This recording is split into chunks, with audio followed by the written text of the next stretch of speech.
through some shifts in streaming we've been seeing and we're anticipating more of in 2024.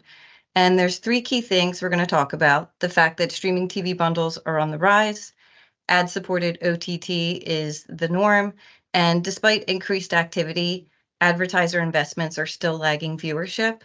We've all witnessed the rise in streaming, and we continue to monitor its ever-evolving landscape. We've now seen large events like the Olympics and NFL move to streaming and recently set a new record.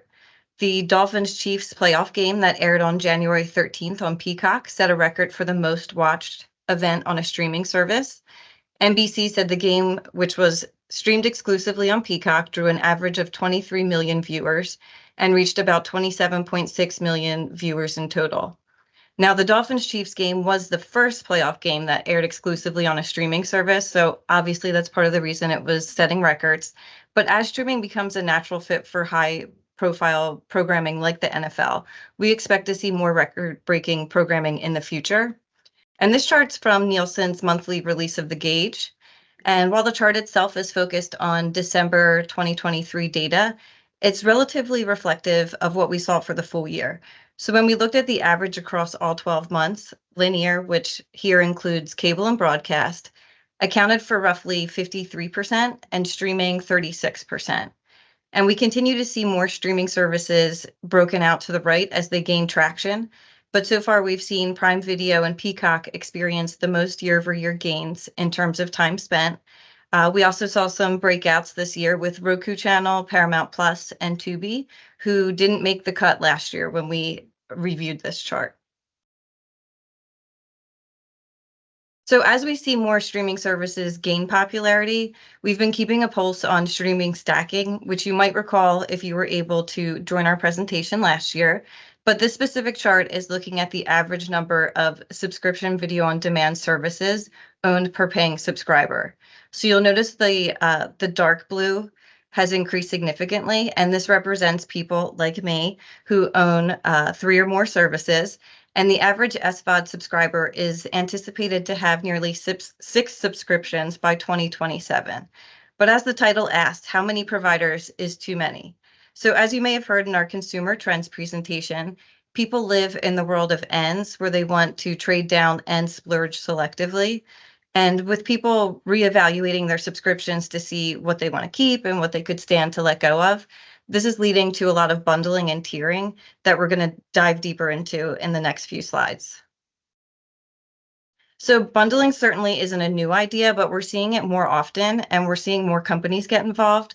And we anticipate this trend to continue throughout 2024. So when it comes to bundling streaming services, there's 2 methods, soft bundling, which is where they remain as separate apps, but are grouped together under a single offer. So here we're using the example of Disney Plus, ESPN Plus, and Hulu.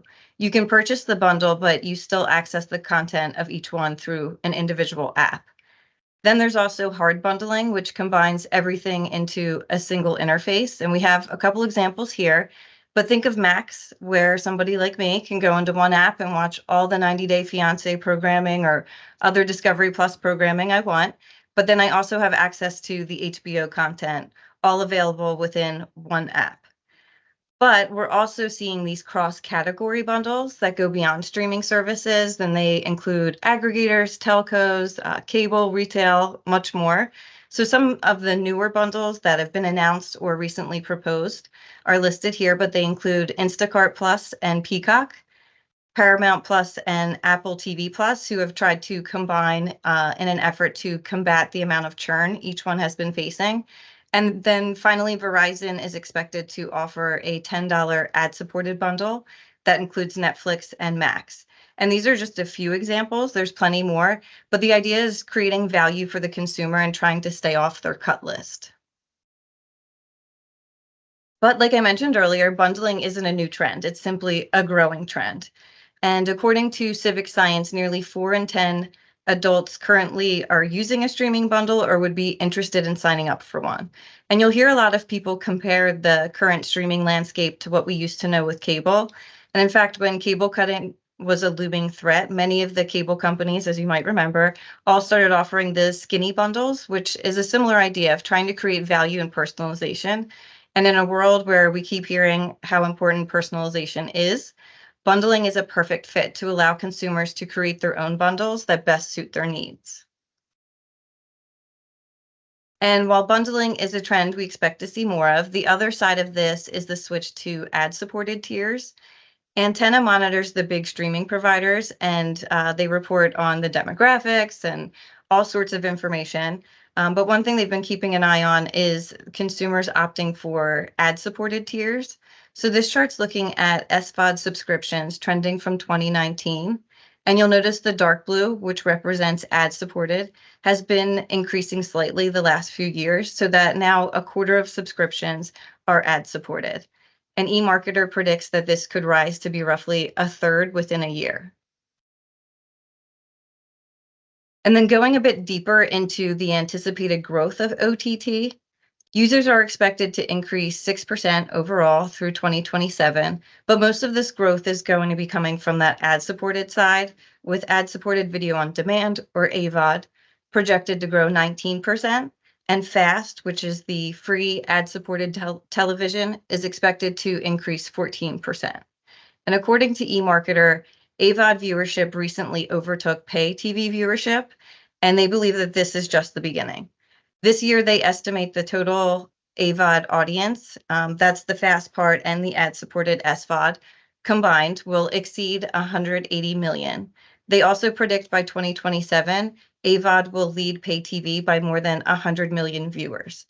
And as a result, and because pay TV features higher ad loads, collective ad time between the two is expected to decline 24% between 2023 and 2027. And that's according to consultancy Madison and Wall. So they warn that advertisers need to become more precise in how they target viewers, but still realize TV will have its place, especially for reaching large audiences, but broad targets will be replaced by more defined viewership.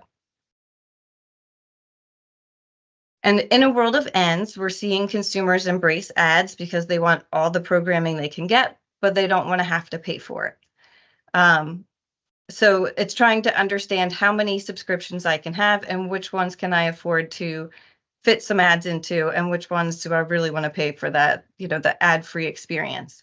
So this is looking at some of the bigger streaming services and the breakout of ad-supported versus non.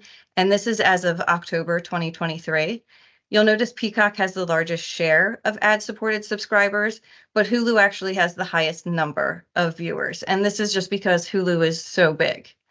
And when we look at the three that have the lowest share of ad-supported subscribers, being Disney+, Netflix, and Max, these are all the services that originally launched as ad-free, then later came to market with ad-supported offerings, which is most likely why they're lagging in terms of ad-supported subscriptions. Another interesting study I found was Hub Entertainment conducted a survey where they found that 64% of respondents would rather save money and watch ads versus 36% who would rather avoid ads and would be willing to pay $4 to $5 more a month to do so. So we're seeing more consumers interested in saving money versus staying ad-free, which is where the big shift is coming from. And then don't forget, we have Amazon Prime Video, which will begin showing ads later this month. So I've been telling you how consumers are embracing ads between FAST and ad-supported tiers, but consumers obviously have a limit when it comes to ad breaks. The Hub Entertainment survey I mentioned previously also asked about ad break lengths, and they found that 60 seconds tends to be the sweet spot with respondents. And in fact, 46% of respondents said they'd be more likely to pay attention to ads if their ad break all in is shorter, and if the specific ad creative itself is shorter in length. Once an ad length reaches 90 seconds, consumer approval plummets. They also found roughly 38% of consumers reported they would choose one streaming service over another if it offered a lighter ad load, which means shorter breaks or fewer ads. And pod lengths are increasingly relevant selection criteria when we're evaluating streaming providers. And it's also interesting that consumers tend to correlate the two. They tend to view advertisers on services with more reasonable ad loads as higher quality.